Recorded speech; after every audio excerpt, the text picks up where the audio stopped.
The Church of South India Diocese of Medak Holy Trinity Church Bolarampeta Estate సమర్పిస్తూ ఉన్న అనుదిన వాక్య ధ్యానాలకు స్వాగతం.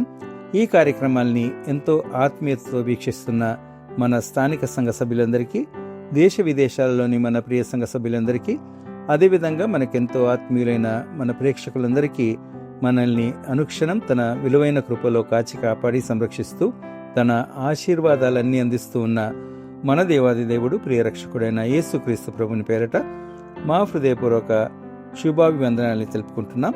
మన డైలీ బైబిల్ డివోషన్స్లో ఈరోజు మన సంఘ సభ్యులు శ్రీమతి పి జాయిస్ రవికిరణ్ గారు దైవ సందేశాన్ని వినిపిస్తూ ఉన్నారు. Give thanks unto the lord, యెహోవాకు కృతజ్ఞతాస్తుతులు చెల్లించుడి. ఈ అంశంపై వారు అందించే సందేశానికి ముందుగా నేటి అంశానికి అనుసంధానంగా ఈ భక్తి గీతాన్ని విందాం. నీ దయలో సుఖశాంతులతో ఉన్నందుకు నీకు కృతజ్ఞతలు దేవ, ధన్యవాదములు. శ్రీ ఎంఎం కీరవాణి గారితో ఈ పాటను ఆలపించిన వారు సాధన మరియు శ్వేతానాగ గారు. సందేశం తర్వాత శ్రీమతి శోభా రేచల్ గారు పాడిన మరొక ఆత్మీయ గీతాన్ని విందాం.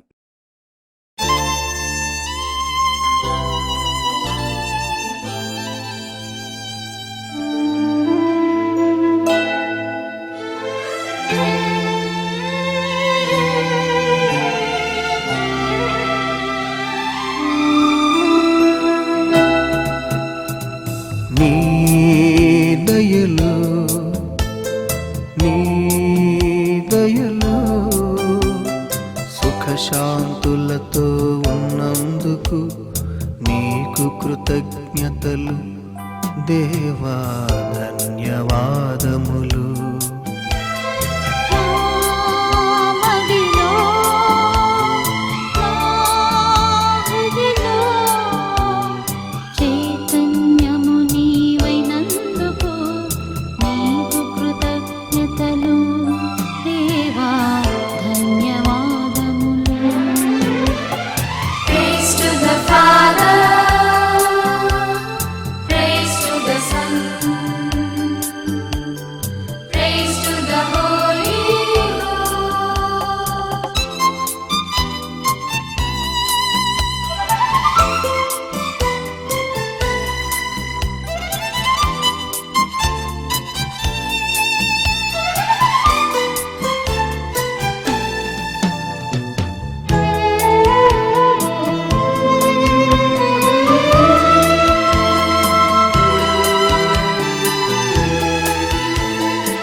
కనులలో జాలి వెన్నెలలు ఒలకబోసితివి, పలుకు పలుకులో ప్రేమ సుధలనే చిలకరించితివి. ఆ ప్రేమని మా గుండెలో నిందించు మా ప్రభువా. నీ దయలో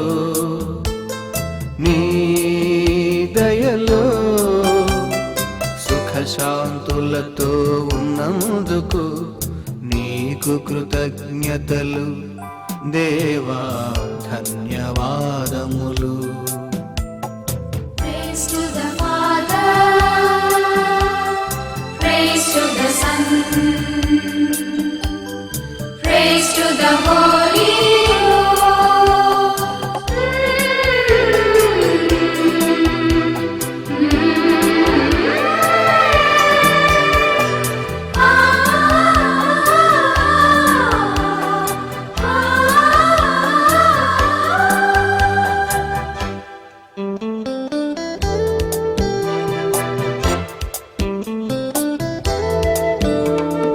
పరుల సుఖముకై జగతి ప్రగతికై మమ్ము శ్రమించని, బ్రతుకు బాటలో నీ పదాలనే అనుసరించని. లోక పోషకా, లోక రక్షకా,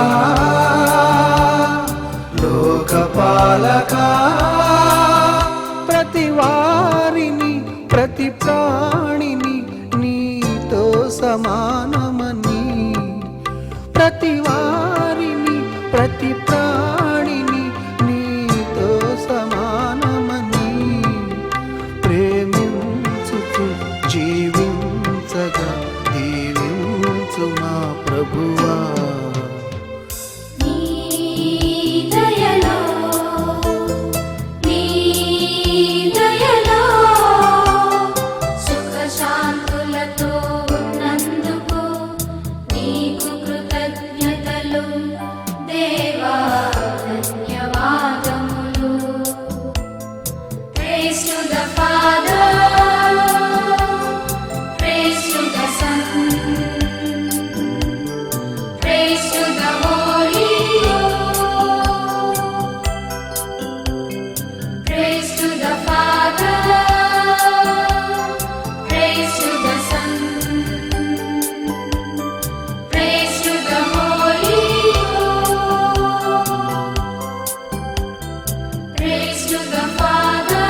అనుదిన దైవ ధ్యానంకు స్వాగతము. ప్రభువైన యేసుక్రీస్తు నామంలో మీ అందరికీ శుభములు తెలియజేస్తున్నాను. ప్రార్థించుకుందామండి. కృపగల తండ్రి, దయగల రాజా యేసయ్య, మీ యొక్క ఘనమైన నామానికి స్తుతులు స్తోత్రం ప్రభు. తండ్రి, ఇదిగో నాయన మా చేయి విడకపోక తండ్రి, మా మార్గానికి తండ్రి, ఇదిగో నాయన నీవే వెలుగువై ఉండి మా జీవితాలను వెలిగించమని నజరేయుడైన యేసుక్రీస్తు నామంలో ప్రతిమాలు వేడుకుంటున్నాను ప్రభు. ఆమేన్. ప్రియులారా, మరి ఎన్నో విషయాల్లో దేవునికి మనము కృతజ్ఞతలు చెల్లిస్తూ ఉంటాము. అనుదినం ప్రార్థిస్తూ ఉంటాము. మన బిడ్డలకి ప్రార్థన నేర్పి ఉంటాము. చిన్నప్పుడు మరి సండే స్కూల్ పిల్లల్ని మనం చూస్తుంటే, గమనిస్తూ ఉంటే, పిల్లలు చాలా అందంగా, ముద్దుగా, చిన్న చిన్న మాటలతో సండే స్కూల్ పిల్లలు కానీ, చిన్న వయసులో ఉన్నప్పుడు మన పిల్లలు కానీ ప్రార్థన చేస్తుంటారు. ఏంటంటే చిన్న చిన్న విషయాలను బట్టి వాళ్ళు కృతజ్ఞతలు తెలుపుతుంటారు. మమ్మీని బట్టి, డాడీని బట్టి, ఫ్రెండ్స్ని బట్టి, మరి టీచర్స్ని బట్టి, ఇలా స్నేహితులను బట్టి, దేవా నువ్వు నాకు అది ఇచ్చావు, నాకు చాక్లెట్ ఇచ్చావు, నాకు కొత్త డ్రెస్ ఇచ్చావు, కొత్త షూస్ ఇచ్చావు, దీన్ని బట్టి మరి నేను కృతజ్ఞతలు చెల్లిస్తున్నానని ఎంతో శ్రద్ధగా భయభక్తులతో ప్రేయర్ చేస్తుంటారు, ప్రార్థిస్తుంటారు. తల్లిదండ్రులుగా మనం వారికి నేర్పుతుంటాము. ఎందుకంటే ప్రతి విషయంలో దేవునికి వాళ్ళు కృతజ్ఞతాస్తుతులు చెల్లించాలి అని మన ఉద్దేశమై ఉంటుంది. కాబట్టి మరి దేవునికి కృతజ్ఞతాస్తుతులు ఎలా చెల్లించాలి అన్న విషయం చిన్నప్పటి నుండి మన పిల్లలకి నేర్పిస్తూ ఉంటాం. అది చిన్న వయసులో ఉన్న విషయం అయితే, మరి పెద్దవాళ్ళమైనాక మరి దేవుణ్ణి మనం తెలుసుకున్న తర్వాత మన జీవితాల్లో మరి దేవుడు చేసిన కృపలను బట్టి, చూపిన కృపను బట్టి, చేసిన కార్యాలను బట్టి అసలు ఎందుకు దేవునికి మనము కృతజ్ఞతాస్తుతులు చెల్లించాలి, కొన్ని ప్రత్యేకమైన కారణాలను బట్టి తప్పకుండా దేవునికి కృతజ్ఞతాస్తుతులు చెల్లించాలండి. మరి ఈ బైబిల్ గ్రంథంలో చూసినట్టయితే కృతజ్ఞతాస్తుతులు చెల్లించడంలో ఎవరు ఫస్ట్ ర్యాంకర్గా ఉంటారంటే దావీదు. రాజైన దావీదు మరి దేవునికి కృతజ్ఞతాస్తుతులు చెల్లించిన విధానము చాలా ప్రత్యేకంగా ఉంటుంది, చాలా ప్రశస్తంగా ఉంటుంది. ఆయన కృతజ్ఞతాస్తుతులన్నీ కూడా కీర్తనల ద్వారా, పాటల ద్వారా ఆయన దేవునికి స్తుతించి ఉన్నట్టు మనము ఈ గ్రంథంలో చూసి ఉంటాము. మరి 75వ కీర్తన 1వ వచనం చూసినట్టయితే ఒకసారి చదువుతాను, విందాం. దేవా, మేము నీకు కృతజ్ఞతాస్తుతులు చెల్లించున్నాము, నీవు సమీపంగా నున్నావని కృతజ్ఞతాస్తుతులు చెల్లించున్నాము. ఎందుకు స్తుతిస్తున్నాము దేవా, నీకు కృతజ్ఞతాస్తుతులు ఎందుకు చెల్లించున్నామంటే, నీవు సమీపంగా నున్నందున నేను కృతజ్ఞతాస్తుతులు చెల్లించున్నాను. ఇది ఎంత మంచి వాక్యం అండి. దేవుడు సమీపంగా ఉన్నట్టయితే మరి మన హృదయంలో కానీ, మన జీవితంలో కానీ ఏదైనా లోటు ఉంటుందా? ఉండదు కదా. మరి ఒక చంటి బిడ్డ ఉందనుకోండి, ఫర్ ఎగ్జాంపుల్ చిన్న బిడ్డ, ఆ బిడ్డకి ఎన్నో కోట్ల ఆస్తి ఉన్నా కానీ, లేకపోతే వజ్ర వైడూర్యాలు ఉన్నా కానీ, మంచి ఆహారం ఉన్నా కానీ, తల్లి కానీ తండ్రి కానీ తన సమీపంగా లేనప్పుడు సంతోషంగా ఉంటుందా? మరి వీటన్నిటిని ఫిజికల్గా అంటే తనకు కావలసిన అవసరతలకు నిమిత్తము ఈ డబ్బు, లేకపోతే ఈ లోకానికి సంబంధించిన ఆ లగ్జూరియస్ లైఫ్ని బట్టి మరి ఆ బిడ్డ సంతోషంగా ఉంటుందా? ఎన్ని ఉన్నా కూడా తల్లి తండ్రి ఉన్న ఆ సుఖము, ఆ సంతోషము చిన్న బిడ్డకు ఉండదు. మరి ఇది ఆసాపు కీర్తన. ఈ ఆసాపు కీర్తనలో మనం చూసినట్టయితే మరి ఈ ఆసాపు రాసిన ఈ పదాలను మనము మన జీవితాన్ని కూడా అన్వయించుకోవచ్చు. దేవా, సమీపంగా ఉన్నందుకు నిన్ను స్తుతించాలి. మరి ఆ విధంగానే చూసినట్టయితే 118వ కీర్తనలో చూసినట్టయితే, యెహోవా దయాళుడు, ఆయన కృప నిరంతరము నిల్చును, ఆయనకు కృతజ్ఞతాస్తుతులు చెల్లించుడు. ఆయన దయాళుడు కాబట్టి ఆయన కృప నిరంతరము ఉంటుంది, కాబట్టి ఆయనకు కృతజ్ఞతాస్తుతులు చెల్లించాలి. కేవలం ఆయన కృపను బట్టే మనము ఈరోజు జీవించి ఉంటున్నామండి. కృప అంటే ఏంటి అంటే, అర్హత లేకపోయినా కూడా మనం పొందుకునే దాన్ని కృప అంటారు. మామూలుగా ఒక జీతగానికి కూలి ఆయన యొక్క అర్హత. అది ఒక పని చేస్తే మనం జీతం ఇస్తాము, అది కూలి, అది ఆయన యొక్క హక్కు. కానీ ఈ కృప అన్నది మన అర్హత లేకపోయినా కూడా దేవుని నుండి పొందేదే కృప. మరి ఈ కృపను బట్టి దేవునికి ఇక్కడ మరి దావీదు కృతజ్ఞతాస్తుతులు చెల్లించినట్టు చూస్తున్నాం. మరి ఇదే 118వ కీర్తనలో చూసినట్టయితే 21వ వచనంలో, నీవు నాకు రక్షణాదారుడవై నాకు ఉత్తరం ఇచ్చి ఉన్నావు, నేను నీకు కృతజ్ఞతాస్తుతులు చెల్లించదను. దేవుడు మరి దావీదుకు రక్షణకి ఆధారంగా ఉన్నాడట.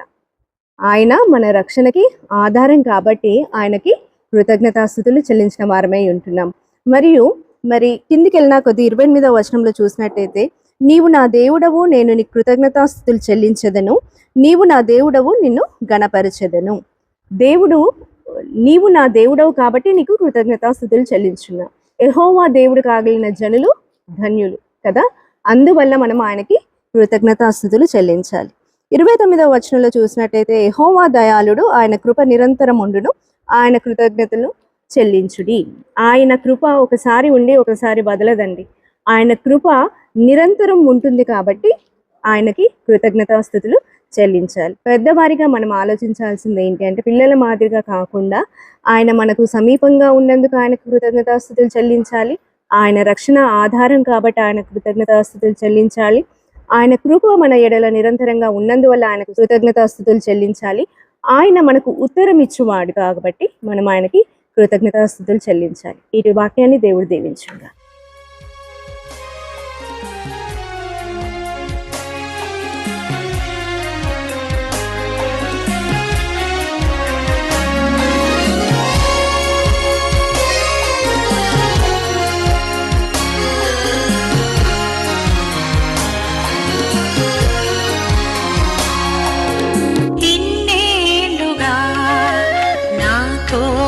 నిలచి నడిపించిన యేసయ్యా,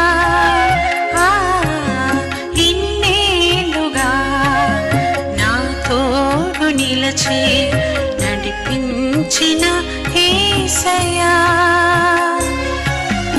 ఇన్నేళ్ళు కొలిచిన నీ రుణము తీరునా, ఇన్నేళ్ళు కొలిచిన నీ రుణము తీరునా,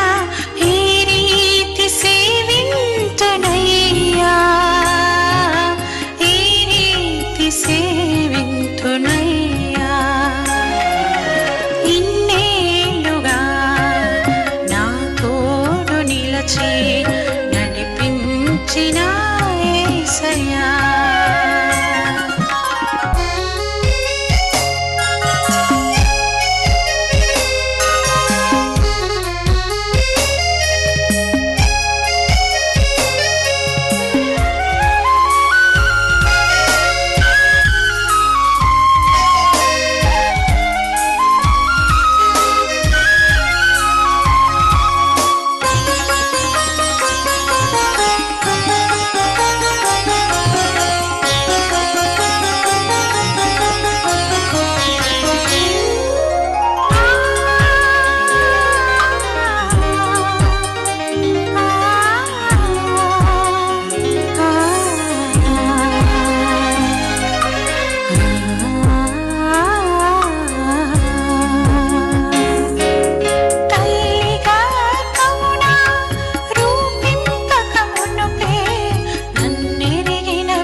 స్తుతింతునయ్యా, ఇన్నేళ్ళుగా నా తోడు నిలచి నడిపించిన యేసయ్యా, ఇన్నేళ్ళుగా నా తోడు నిలచి నడిపించిన యేసయ్యా.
స్తుతింతునయ్యా. ఇన్నేళ్లుగా నా తోడు నిలచి నడిపించిన యేసయ్యా. ఇన్నేళ్లుగా నా తోడు నిలచి నడిపించిన యేసయ్యా.